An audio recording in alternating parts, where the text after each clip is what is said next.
Thanks, Nora. Good evening, everybody. Thanks to Dipna and Angela as well for those wonderful contributions. Hard acts to follow. I will not keep you as long, it's getting late. Just to give you a bit of context about myself, I've been working in public education, small time and private, for about 2 decades across 4 countries. Started in Ireland, Wales, England, and now Australia for about 10 years. And my area that I'm passionate about is partnerships, and that actually has remained a staple over the 2 decades and across all 4 countries. Partnerships are really, really important, homeschool partnerships. So lots of you are just at the stage where you're entering into primary school, and that's my area of expertise too. So engage with the school from very early on. I'd highly recommend it for unlocking success for your children, academically, socially, emotionally. It's really important to build and nurture those relationships. So engage from an early point in their journey. So a good school is a school that communicates well with the parent community, and a great parent community is one that engages successfully with school life and is aware of all of the necessary communication. The communication comes in many forms, and it'll be different in every school community. Some examples include weekly newsletters, regular information letters, assemblies, pre-COVID. Almost all schools are online. The school website is a good one to keep updated. And classrooms and teachers and students are now, particularly after COVID and through COVID, have really engaged in online platforms such as Google Classroom and Microsoft OneDrive. Most schools will also utilise apps such as the School Bag app to keep you informed about things that might be happening day to day. Apps such as Seesaw, which are used in the early years to keep you updated with what the kids are up to in kindy and stuff like that. So they're very interactive. So these type of apps really ensure regular and effective communication. So download those apps, keep all of those things on your phone, keep engaged with it, it's very important. The very first protocol for your communication with schools is a classroom teacher. And I can't stress this enough. This classroom teacher is the person that's advocating for your child. They're the person that can solve all of the problems. They're the person that can unlock all of the boxes for a successful academic journey. So really, really get to know them, that relationship, and communicate with them on a regular basis. They are the biggest advocate for the academic progression of the child, but also the social and emotional development of the child, K to 6 and all the way through right up to year 12 as well in high school. So I can't stress enough to engage early on with the classroom teacher, it's very important. Build and nurture these relationships, and also respect their professionalism and engage, ask them, you know, they have years of experience, sometimes, you know, 20, 30 years experience, that they're experts in their field, you know. Go and ask questions, inquire, feel free to make appointments. They're usually very open to speaking to you at any time. Nurture the relationships. A lot of people wonder, what is the appropriate amount of interaction? Am I being too much? Am I not being involved enough? And some people are some teachers are of differing opinion on this one. But I feel that it's important to build that relationship. Schools are mandated to report twice a year, which usually at the end of semester 1, at the end of semester 2, that's the official reporting system. Outside of that, schools might have things like student-led conferences where students are empowered to be part of the process, so it's student, teacher, and parent, and the students are prepared to lead the meeting. Outside of that, their parents are kept informed through such things as information evenings, which are obviously not during this COVID time, but pretty regular in public schools, that information evenings on different things would be held to keep the parent community informed. Termly curriculum overviews go out all the time to keep you involved with what's happening in the curriculum, K to 6, each term. Some teachers run weekly email updates to keep the parents informed of what's happened that particular week. In addition to all of this, parent-teacher meeting, the classic parent-teacher meeting. If you've got an issue, you know, make an appointment, see them in the playground if you can't, you're not allowed at the playground at the minute, but drop them an email, make that appointment, and, you know, have that chat. It's very important. Other information evenings are held around a number of related issues, such as home reading in the early years. You know, am I doing enough reading? You know, I heard them talking about the levels. The playground chit-chat about the levels, and my son's not as good as that person. Like, comparison, guys, is the thief of joy. Leave it out. Your son or daughter are where they're at, and they will be where they're at, and they are good enough. So leave it. Don't compare them to any other kids, because it really will just drive you around the bend in the end. So information evenings such as home reading and how to do it properly, maybe in the early years, engaging with homework successfully, maybe in the middle years, growth and development in the upper primary years. Things are a little bit awkward, and, you know, have information evenings around that. But the key thing that is interwoven through all of that is your relationship with the school community, your relationship with the executive, your relationship with the teacher. And it's not just one teacher these days. It's they're exposed to so many things. Like, I mean, the kids in my class I do some mentoring, so they've got another teacher for a full day who does drama and science, then they've got an art teacher, then they've got a music teacher, and this is a public school, so you might not think they would be exposed to all of that, but sometimes the kids are dealing with five, 6 teachers a week, and you knowing all of those teachers and having that relationship, as Angela and Nora mentioned, like, I mean, that one art teacher might be the person advocating for their flair for art, and they might be informing you about certain things that they could be enrolling in, or, you know, funding or grants or whatever. So the drama teacher's the same, the sports teacher's the same. So getting to know all of the teachers and having the relationship will ensure that they will drop you an email and say, look, this is coming up, or that's coming up, and, you know, I think they should go forward for that. So relationships, so important. 3 main concerns that that have cropped up and I've engaged with over the last 2 decades have been, is my child falling behind? That's a huge one. Another one is, my child's not been challenged or stimulated, you're not doing enough for them. And the other one is my child happy? You know, they're not fitting in, they're not developing friendships, relationships, and that's the three even things that have popped up over the last two decades. So Nora did touch on the education support services as a learning support teacher. All schools have learning support teams now. It's not just one person, it's a team. There'll be an executive member, the teacher, there'll be the gifted and talented person will be on there, the learning support, the resource teachers, the EALD, which is English as an additional language, is also a huge component of it. So I think that gentleman there mentioned maybe coming from a different country and different languages. There's support put in place for children who speak different languages at home, or if you're all amazingly speaking Gaelic at home and they're struggling there, that aspect of learning support will come into it. So all schools have those learning support teams, and these teams are so professional and so good at analysing the data, and, you know, picking up kids that need that support, and also identifying kids on the other end of the scale that need to be brought to the next level.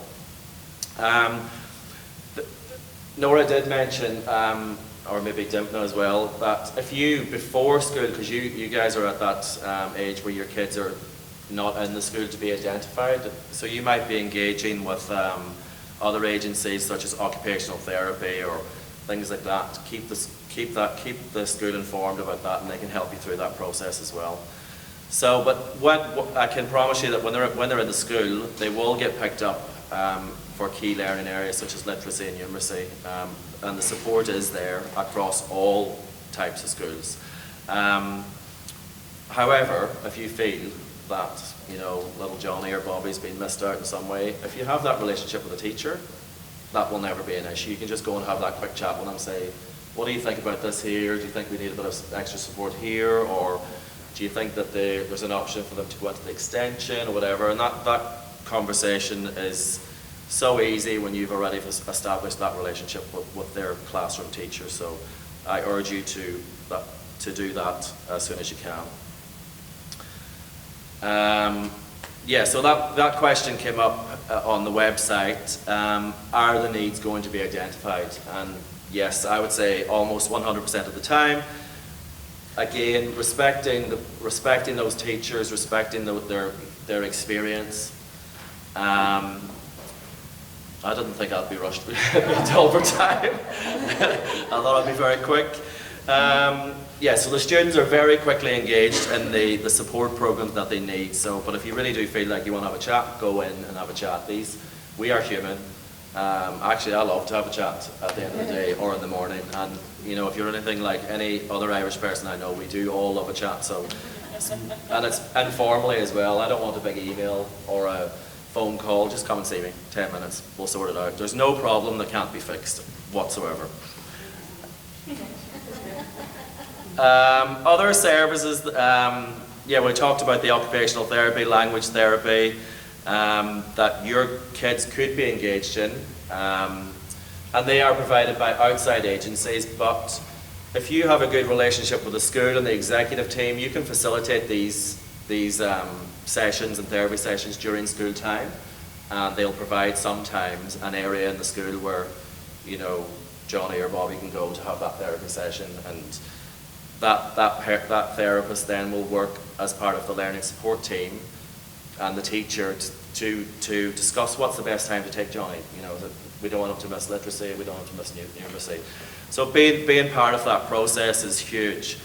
And that learning support team, you'll be drafted in then once a term to see how they're going at home, or see how you feel that the personalised plan is working for them, see how their therapy is going. So everybody's really working together for the good of the child.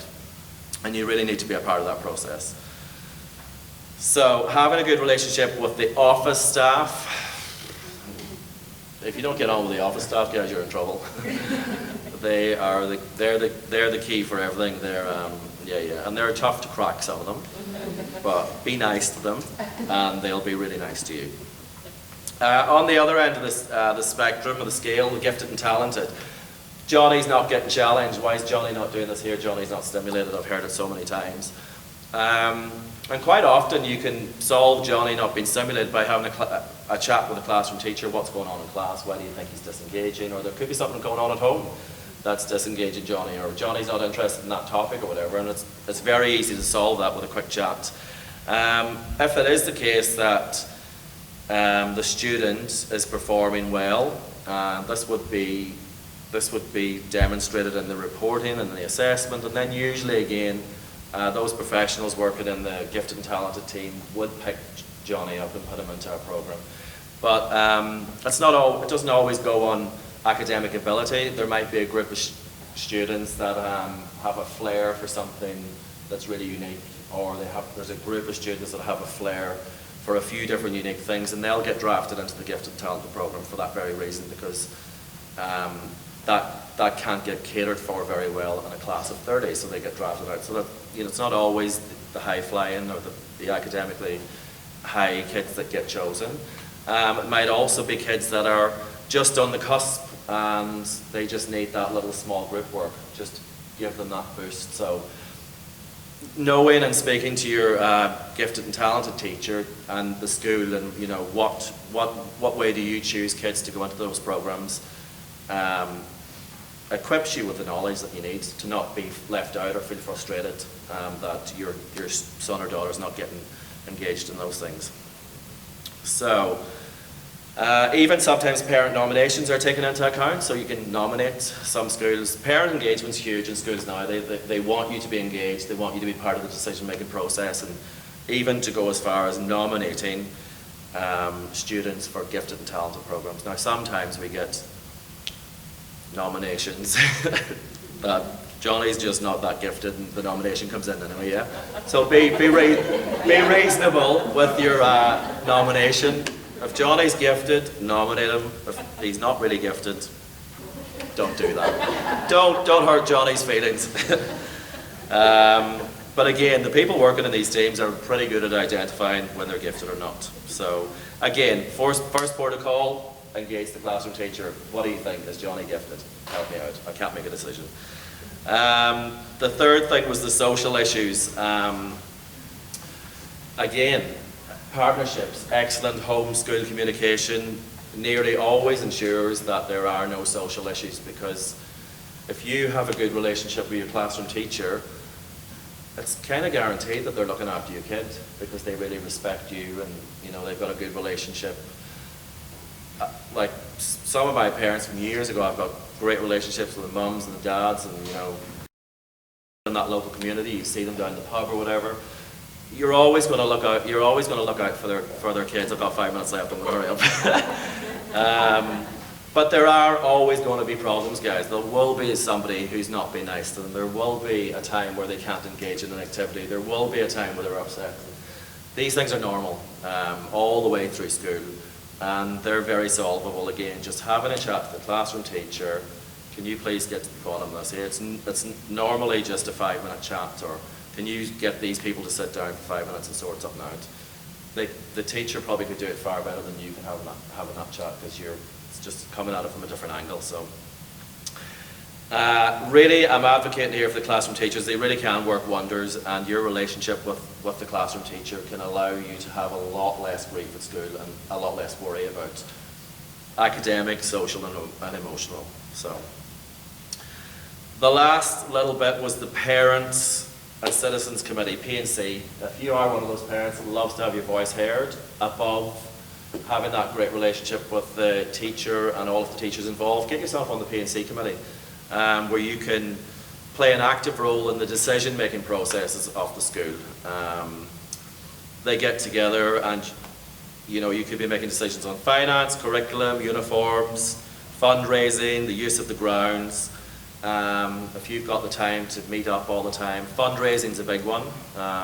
P&C do a lot of fundraising for things in the school. So if you want to go even further and delve into the running of the school, get yourself on the P&C committee, and I have a link on here to the school that I'm on, their P&C committee, what it takes to get involved or what you need to do.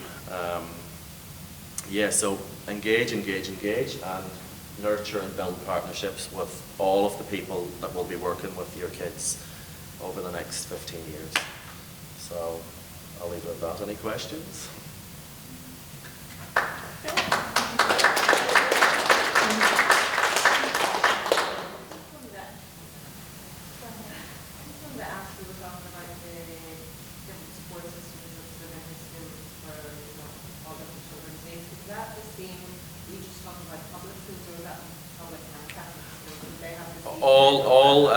All of the schools would have those systems in place, a learning support team that would range from the lower achieving all the way up to the higher achieving.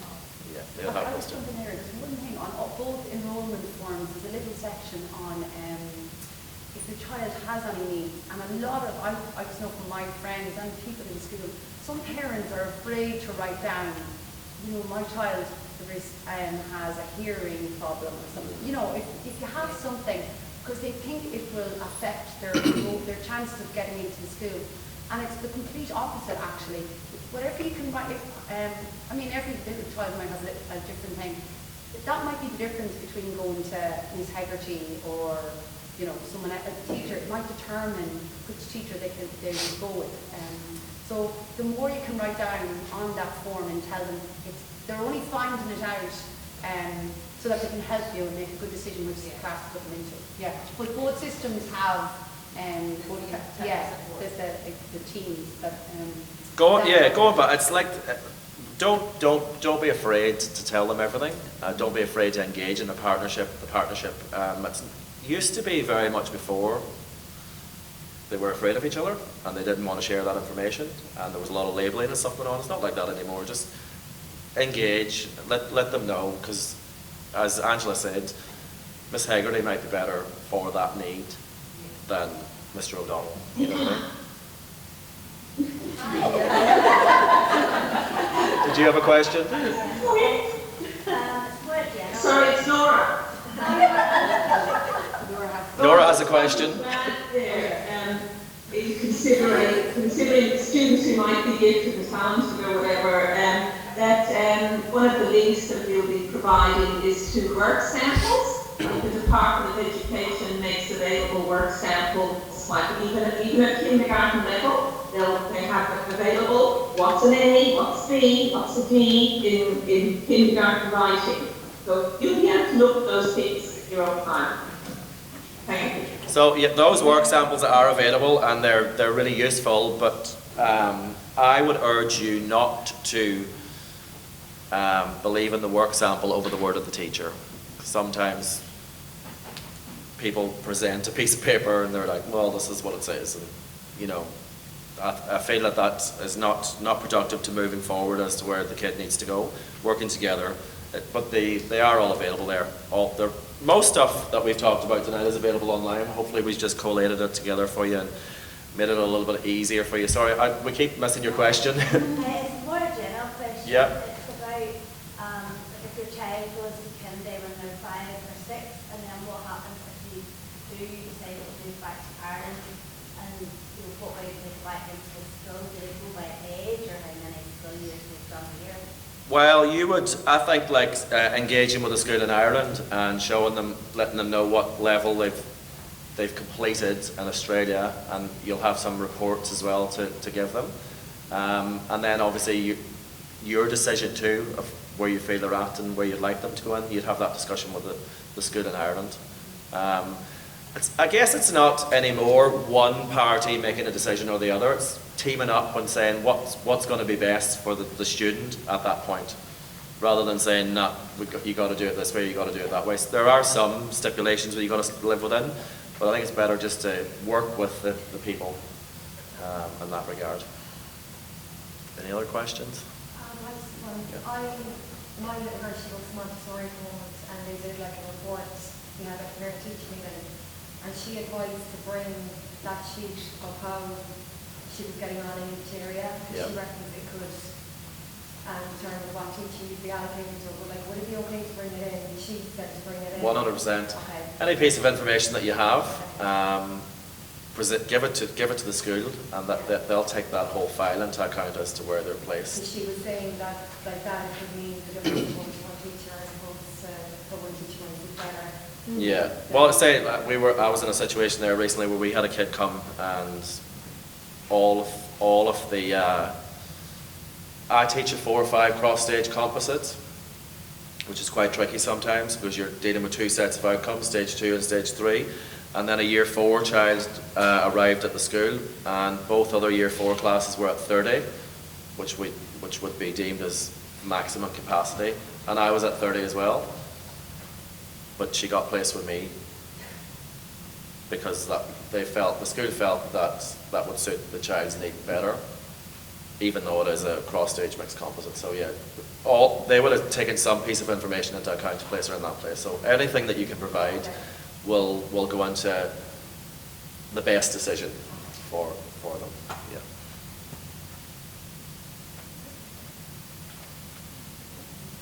One more. Just if you don't get on with the class teacher, where do you go from there? Yeah, this is an interesting one. If you don't get on with the class teacher, first and foremost, try to get on. Another thing that comes up year after year after year after year is that, oh, my son or daughter was put into that class and they don't like it. No son or daughter likes that class in the first day or 2 or the first week. So give it a little bit of time. They would have been placed in there strategically with a group of friends, or with, that it would suit the teacher. So really try to build that relationship. And sometimes you have a bad year with a teacher, as in you don't really gel with that teacher, and that can happen sometimes. You can't get every year right, and there'll be one Mr. O'Donnell that you just didn't get on with throughout the child's time at school. But really try. But if you really don't, if it's a not getting on with them thing, work on that. But if you feel that they're missing out on essential things, not all teachers are perfect, and perhaps not all teachers are in it 100% all the time. And if you really feel that they're missing out on a key element of my child's education, then if they're not addressing it, then you would go to their stage leader, which is their assistant principal for that area of the school. So if you had your meetings with that teacher and you weren't getting where you needed to go, you just go to the next step. And then then it goes up to the principal or the executive. So just go by the steps and try your best with that one. But there will be one teacher that you don't like. It's going to happen. Has it happened already for anybody? No, not yet. They're all too young. Year one. Yeah. And it's hard then if you do get into a situation like that, because you always have the fear that if you do go above, that it's going to be taken out on your child. Well, it's so not productive because, as I said, you know, if you have that really good relationship with the classroom teacher, they will, by default, really take the child under their wing. If you go above them without trying, it really alienates the relationship. So it's just not really a good idea. So many people do it. And they do it because they're advocating for their child. But I would urge you to go in at the proper level and work your way up. And there will be a time you'll have to go above, and that's fine. Do that. If you don't feel that you're getting what you need, definitely go to the next step.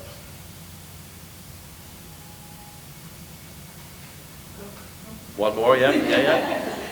This is an area that always opens up loads of questions because it's relationships and everybody's different. This one's more a general one.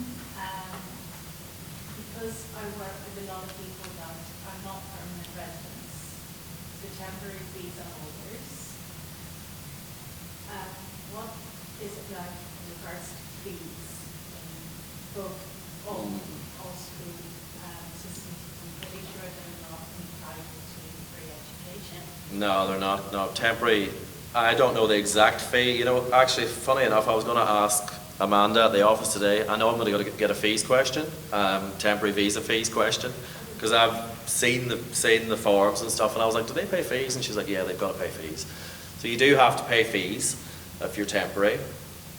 The amount, I'm not going to quote you on. 5,000 per child. Don't take that as gospel, but it's in that. Yeah, I think around Because that. I like both, so. Yeah. It's kind of a big whack. $5 grand. Is there a difference between Catholic and public? I think, so you're asking if my kid then, so you go to public school and knock on the door as a temporary resident, they'll say 6,000. Will the Catholic school system charge more than the 4,000?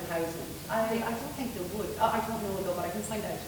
And just on that note, just from talking to various parents, I think that's why there must be a slight difference, because from what I've heard, a lot of parents choose to send the children to Catholic school because it does come in a little bit less than what the public school would do, so it must be in around the 5,000 mark per child, and that's why a lot of the parents then choose to send their child to Catholic school, because they're like, if I'm going to pay, I'm going to give it to a Catholic school. So it must be in around the same. But again, just asking the schools, like I mean, if you're throwing it up between a phone call, what's the fees for a temporary resident for your school? You know, those 3 schools that you're thinking, you know, would be an option between those 3. Just one phone call will get you the exact figure, and then you can make your decision from there. Yeah, it's horrible, isn't it, when everybody else, the other 29 are getting it for free, and then you've got to pay that. I do know there is, you can get an exemption from it. Yeah, due to financial hardship, you can apply for it, but. Again, it's local schools, local decisions, like that financial hardship thing. Like I work in a public school, and we had certain families that were going through a hardship that never paid for excursions or never paid for school camps, and you know, they're very inclusive. They want everybody to be involved, and if there is a genuine case of hardship, then you're going to take them under your wing. And then also in my son's school, they have like a voluntary contribution. So when the term fees are $80 per term, and then you have a $50 voluntary contribution, which probably covers parents or children that can afford when things come up, that they have a bit of a fund for those families. 100%, yeah. And it is voluntary, and they will ask for it. In some areas, voluntary is almost like mandatory, but you as parents make that decision. I have come across very affluent parents who don't give the voluntary contribution. you can't really do much about it. You just put out the letter and ask for the contribution. Highlight. But yeah. Danny, Yes, Nora? just about the, like on the My School's website, where you can see how much funding each school gets per student, and the difference that can make is astronomical. If you're in an area of sort of lower socioeconomic status, the school could get up to double the amount of funding per student, and that makes a huge difference to the resources available to the school. And I've worked in both, where I've worked in the most heavily funded school in the state and then moved into a higher socioeconomic area. And I was really taken aback at how resource poor the affluent school was, and how run down the infrastructure was. And so you might just want to think about those things, like moving into an area of lower socioeconomic. There could be loads of advantages in the school about supports available to you, and like Danny said, maybe not having to pay for things as much as you would in another school. 100%. The area that I work in now is, I would deem as affluent, but it's classed as low socioeconomic, or was for years, and it's got loads of money. The school has got all the whiteboards and all the smart boards and all the things that, I guess all the things that parents think that make education wonderful. If there's a shiny board or whatever, or there's a magic marker or whatever. But I really feel that, we had this discussion just earlier on, you can have a really awesome teacher in a public school and a really rubbish teacher in a private school. How do you tell which school has a good teacher? I think that's, you just got to talk to the community, talk to people, talk to parents who've got kids at the school, go into those information evenings, get a feel for it, meet the teacher. A good relationship with the teacher can inspire them to be better for your kid. And another thing, we hit on public schools versus Catholic schools, that the numbers of the public schools might be bigger, obviously because they're Catholic, 2 classes in the Catholic schools. But do you think that affects how well the teachers can monitor bullying or, during lunchtime activities? If the numbers are bigger, is there less? Do you know what I mean? The numbers are bigger, the school is bigger. I'm in a school of 700 and something, and I feel that we over-monitor. There would be an area of supervision, and then a new area is cropped up beside it because there's a couple of trees. Does that really need to be monitored? Can that person not monitor that? So I think it's sometimes goes into a nanny state of over-monitoring. I think kids need to be kids. They need to get up to mischief. They need to get into a bit of trouble, and they need to get caught, and they need to, we need to circle time it and talk about it, and parents need to be contacted sometimes. Big deal. Like if you get a phone call from school, who cares? It's a rite of passage. They've done something wrong. Big deal. They will get over it, and they'll learn from it, hopefully. Yeah. Mistakes we're all make mistakes. Just one more thing, we were at the public school, and we actually can't get in for 2 or 3 days in COVID. So would you advise anything to make a decision if we're in between whether to do Catholic or public? So you said you were in botany, is it? Yeah. Yeah. But they were going to do one this term, but obviously then when the numbers started getting high, then Botany. they cancelled it again. Botany public. So you just wanted to get in and get a feel for it? Yeah, just because like that we're only kind of It's a weird time, isn't it, with the COVID? Normally we wouldn't be in this situation. Scope out, put your feelers out of people that are already at the school. Are you new to the area? Well, we're there, but we don't. Do you know anybody? Do you go down to the pub? Do you speak to anybody that's got... Our neighbours are going to the Catholic school that we were looking at, and his boss's kids were going there before. That's kind of why we went for that one. So you've got a good word about the Catholic school. But the fees are different. Obviously, it costs more to go to the Catholic school. Yeah. I'm a big advocate for no fees in public schools. I really think that if you can get education for free, you should get it for free. And public schools are amazing. And also on that So, note, a lot save your money. A lot of parents that I have spoken to have concerns with their child might need extra support with literacy or numeracy. They have decided to go down the public route so that the fee that they would have initially paid to send the child to Catholic school, they can then use that should the child need tutoring or extra help or getting someone in or sending them off to like the club to look for support for reading and writing and things. So that's another. And I think what you got to remember, guys, as well, that sometimes all of the tutoring in the world will not push Johnny to be the scientist that you want him to be, or the lawyer, or the doctor, or whatever it is. They will certainly move at their own pace, and you can support them and nurture them at that level, but you're not going to get them from here to here by pumping money into a tutor. So really think about how you're spending your money. A holiday down the south coast might be more educational than 10 weeks of tutoring for what you might do. So back to the garden quote that you were talking about, providing the garden, providing the tools for them to be the best they can, and just ease off sometimes their kids as well. I think on that note, everybody's good for questions.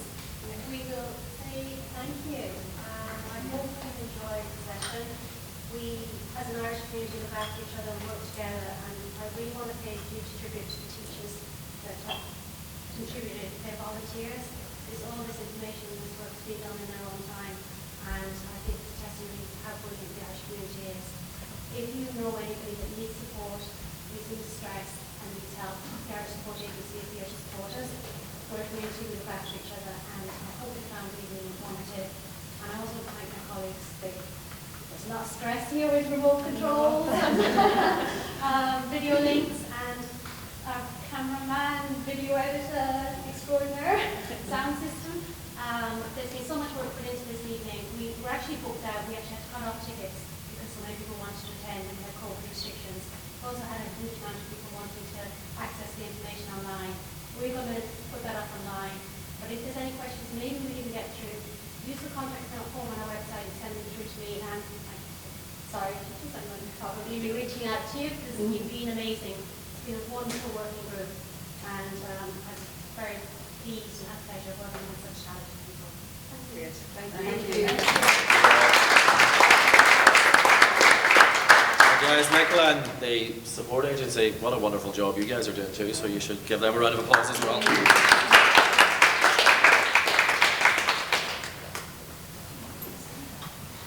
The end. Amen. Indeed.